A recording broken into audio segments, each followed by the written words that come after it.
Et c'est l'heure de notre spécialité régionale du jour qu'on va goûter dans un instant sur Europe 1 avec Anne Cazobon. Vous avez énormément de points communs d'ailleurs avec cette spécialité aujourd'hui. Bah oui, il suffit juste de la regarder, elle est ronde, elle est dodue, elle est moelleuse, elle est appétissante, mais elle est surtout terriblement tendre, Thomas. Ah bah comme vous, Anne. Voilà. Hein.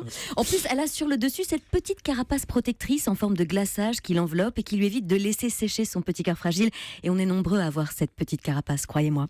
Voilà, blague à part, les nonnettes, ce sont de petits gâteaux ronds à base de pain d'épices, fourrés à la marmelade d'orange et lustrés d'un fin glaçage parce qu'ils ont trouvé bon d'en rajouter un peu plus sur le dessus. Hein, il n'y en avait pas assez. Petite touche de sucre supplémentaire. Alors là, celles dont on dispose aujourd'hui sont plutôt d'un mini format, mais au moins ça nous facilite la tâche puisqu'on va pouvoir en faire qu'une bouchée, la gober presque. Ah, parce qu'il y a d'autres modèles plus grands. Un peu plus large, voilà, un peu plus gros. Là, on est sur vraiment de la portion individuelle, on est de la taille d'un muffin presque. Oui, c'est ça, exactement. Voilà. Donc ça s'appelle les nonnettes. D'où ça vient? Alors, dans nonnettes, il y a nonne forcément, hein, parce qu'à l'origine, les nonnettes étaient fabriquées dans des couvents de religieuses au Moyen-Âge. Mais je dois vous avouer quelque chose, elles ont quand même un petit atout charme, les petites nonnettes. Oui, nos petites nonnettes feraient quitter la soutane à plus d'un séminariste, croyez-moi. Et entre elles et nous, ce n'est pas qu'une simple histoire de culte. C'est même bien plus que ça.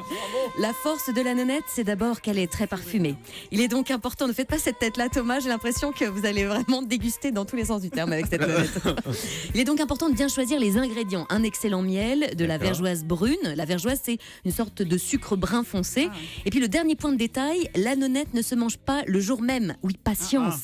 La nonnette se fait désirer, un peu comme vous, Thomas. Pas question de la goûter à la sortie du four, jamais le premier soir avec la nonnette. Non, il faut essayer de tenir au moins jusqu'au lendemain pour en apprécier toutes les saveurs, ce qui est loin d'être évident pour nos amis qui ont une faim de loup, voire une dalle de chacal dans ce studio. Ils sont extrêmement nombreux. Ouais, donc, quand on vous dit, on a déjà goûté du Cantal dans la première demi-heure, donc maintenant on passe au dessert avec cette nonnette. Bon, je vais la goûter quand même. Et on fait notre 10e kilo pris depuis le début de l'émission. Exactement. C'est l'enfer. Alors il y a tout ce que j'aime là-dedans, hein, pour tout vous dire. Je déteste le pain d'épices, j'aime pas la marmelade d'orange. Et alors en ce qui concerne le miel, c'est pas non plus ma spécialité préférée. Mais bon, on va goûter quand même, on va faire honneur. Hein. Un peu de courage, allez. Opération cobaye. Alors C'est très bon, Thomas. Vous voulez que je vous dise ce qu'il y a dedans? Heureusement que c'est sucré quand même. Hein. Il y a du pain d'épices à l'intérieur, c'est pour ça. C'est tout ça. On le sent bien, oui, on le sent fort. Alors, c'est pas le même pain d'épices à Dijon qu'à Reims, ça faut le préciser. En fait, à Dijon, on y met de la farine de blé, alors que dans le pain d'épices de Reims, c'est de la farine de seigle. Voilà, c'est une petite différence qu'il fallait souligner. On y ajoute du miel, du sucre, de l'essence d'anis et des œufs. Ah ben, on sent bien l'essence. Alors, pour faire du pain d'épices, on va commencer par faire ce que l'on appelle une pâte mère. C'est un peu freudien, cette affaire-là. On va la pétrir une dizaine de minutes avant de la laisser au repos. Un repos comme on en rêve ici, dans cette émission, avec nos horaires de dingue et nos réveils au milieu de la nuit. Un repos de quelques jours à 2 ou 3 semaines. Ça serait pas mal. Voilà, puis on va la reprendre lors d'un deuxième pétrissage. Ce deuxième pétrissage, on appelle ça le braquage, d'ailleurs. Et on y ajoute les jaunes d'œufs, la poudre à lever et les arômes naturels. Et ça fait des siècles que ça dure, parce que le pain d'épices, mine de rien, daterait de l'Antiquité. Les Grecs, déjà, enduisaient leur gâteau de miel après la cuisson. Puis il faudra attendre le 10e siècle quand les Chinois fabriqueront ce qu'ils appellent le mi-kong pour obtenir un pain de miel. C'est des nems.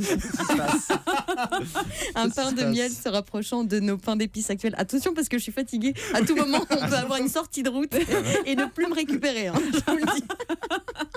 Restons chastes. Voilà. Donc, et puis ensuite, au XIIIe siècle, on va retrouver le pain d'épices dans des rations des cavaliers de Gengis Khan en Mongolie, avant de s'exporter jusqu'en Terre Sainte, où les croisés le rapportent en Europe. Et à Dijon, on le voit apparaître vers le XIVe siècle. D'accord, donc c'est là qu'on voit apparaître les premières nonnettes. Voilà, c'est un peu après la Révolution, en fait, qu'on va voir fleurir le pain d'épices de santé, toutes sortes de petits croquets en pâte d'amande, à la fleur d'orange. C'est Barnabé Boitier qui est l'auteur de ces petites confiseries. Il va ensuite s'installer, de ces petites pâtisseries, pardon, il va ensuite s'installer à l'hôtel Catin de Richemont, qui est une haute maison à Colombage, en plein Dijon, où la production demeurera jusqu'en 1912. Et ce sera vraiment l'antre historique de la maison Mulot et Petit-Jean. Autant dire les rois de la nonnette et du pain d'épices. Hein. Ils fêtent leurs 220 ans de production de nonnettes cette année. Ils sont même labellisés entreprise du patrimoine vivant. Ils produisent 400 tonnes de pain d'épices et 2 millions de nonnettes par an. Eh ben, on sera en ligne dans un instant avec justement un des responsables des magasins Mulot et Petit-Jean à Dijon. Avant ça, on va débriefer la dégustation de la nonnette. Olivier Allemand, vous aimez ça?